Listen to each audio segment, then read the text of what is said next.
Now, imagine this is a stem cell. Stem cells are unique because they have the ability to generate new cells of almost any kind. They all start off as unspecialized cells, but given the right chemical and genetic signals, the stem cells can divide to form slightly more specialized cells of different size, shape, and function. And after a few more cycles of division, these can give rise to highly specialized cells, like heart muscle cells, for example, that help your heart pump the blood around your body.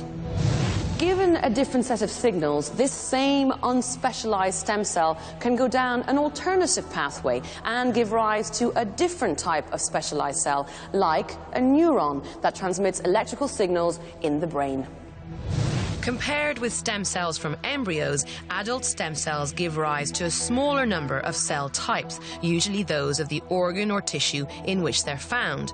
Now, researchers have found adult stem cells in more tissues than previously thought: bone marrow, skin, brain, liver, eyes, and this has led to research into using the patient's own adult stem cells to repair damaged organs. Just bring your arms back your head. And that's exactly the focus of the trial Michael Taylor is taking part in. Led by Professor Anthony Mather at the London Chest Hospital, the trial is vitally important because heart disease is still on the rise. Cardiovascular disease is the #1 killer in the UK, with nearly 3 million people suffering with heart conditions in the UK, and about 800,000 people suffering with this condition of heart failure. He's got a condition which makes the heart very weak and baggy, and it doesn't work very well as a pump. And what we're trying to do is see whether his own stem cells can actually repair that heart and make it pump effectively again. So if you're looking to repair heart tissue, do you need to use heart stem cells? Ideally, yes. The problem is that there are very few of those cells in the heart, and we've only recently discovered that they're there.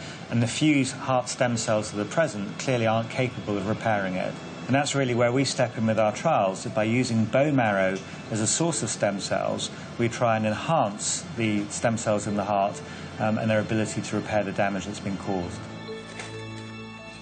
This trial tackles heart disease on 2 fronts. Michael's bone marrow has already been stimulated to release enormous numbers of stem cells into his blood.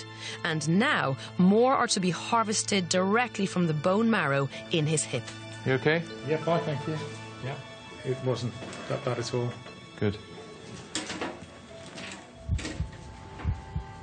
As this is still a trial, only some patients will have these stem cells re-injected. Although Michael will get an injection directly into his heart, neither he nor Professor Mather know if it will contain his stem cells or a placebo. We're about to put either stem cells or placebo into his coronary arteries. We won't know which until the end of the study, when we've treated all of our patients. This uncertainty helps the researchers to rule out the placebo effect from any positive results they achieve.